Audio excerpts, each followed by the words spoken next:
కార్తీకుల ద్వారానే దశరథకి మొత్తం నిజం తెలిసిపోయింది. దీప తన కూతురని, జ్యోత్స్న తన కన్న కూతురు కాదని, దాసు కూతురన్న విషయం తెలిసి ఒక్కసారిగా కుప్పకూలిపోతాడనమాట.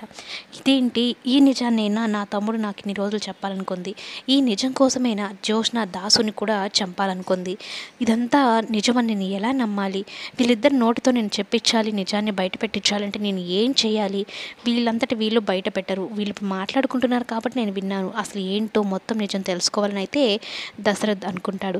అయితే దశరథ్కి దీపే తన కన్న కూతురు అన్న విషయం తెలిసినప్పటి నుంచి అస్సలు తన మనసంతా దీపతో మాట్లాడాలని, దీపతోనే టైం స్పెండ్ చేయాలని లాగేస్తూ ఉంటుందన్నమాట మనసు. ఎంతైనా కన్న తండ్రి కదా అన్నట్టు.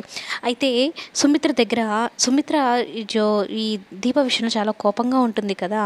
అయితే దీప గురించే ప్రస్తావన తీసుకొస్తూ ఉంటే, మీకు ఎన్నిసార్లు చెప్పానండి, ఆ దీపని తలుచుకుంటేనే నాకు బాధేస్తుంది, అసలు ఆవిడ పేరు తలుచుకోవడం కూడా నాకు ఇష్టం లేదు, మీరు ఇంకొకసారి ఆ అమ్మాయి పేరు తీసుకురావద్దు అన్నట్టు చెప్తూ ఉంటే, కన్న బిడ్డ గురించి ఇలా ఎలా మాట్లాడుతున్నావు సుమిత్ర అన్నట్టు అనడంతో ఒక్కసారిగా షాక్ అయిపోతుంది అనమాట సుమిత్ర కూడా. ఏం మాట్లాడుతున్నారండి మీరు అన్నట్టు.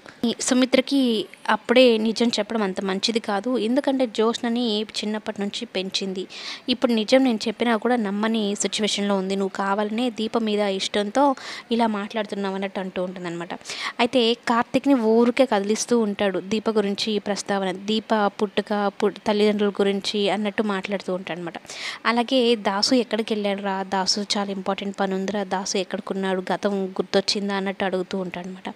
అయితే దశరథ్ దాసు గురించి కార్తీక్ని అడుగుతూ ఉంటే జ్యోత్స్న కంగారు పడుతుంది. ఏంటి ఇంతసేపటికి మా డాడీ కార్తీక్ బావని అడుగుతూ ఉన్నాడు దాసు గురించి, దాసు అయితే మా డాడీకి నిజం చెప్పలేదు కదా అని కంగారు పడుతూ ఉంటుంది.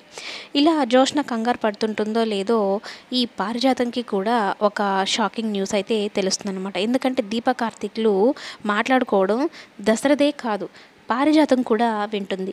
ఇది నా పుట్టినిల్లు, నా కన్న వాళ్ళని నేను కాపాడుకోవడానికి ఇక్కడికి వచ్చాను అని అయితే చెప్తూ ఉంటే, నా కన్న వాళ్ళు అంటుందేంటి, నా పుట్టినిల్లు అంటుందేంటి, అసలు ఏం జరుగుతోంది అంటే, దీప ఈ ఇంటి వారసురాలా అంటే, నా కొడుకు చెప్తున్నట్టు ఈ ఇంటి వారసురాలు ఉంది అని చెప్తూ ఉండేవాడు కదా, ఆ వారసురాలు ఈ దీపేనా, వీళ్ళకి బలమైన నిజం ఏదో తెలియకపోతే వాళ్ళంత ఇదిగా ఇక్కడికి రారు, ఏదో ప్లాన్తోనే వచ్చారు, అసలు ఏంటి నిజంగానే దీపాయేనా ఈ వారసురా, ఈ విషయం నా మనవరాలకు కూడా తెలిసే ఇంత కంగారు పడుతోందా అన్నట్టు భయపడుతూ ఉంటుంది. అలాగే జ్యోత్స్నని అడుగుదామంటే ఇది చెప్తుందా లేదా అని ఆలోచిస్తుంది అనమాట.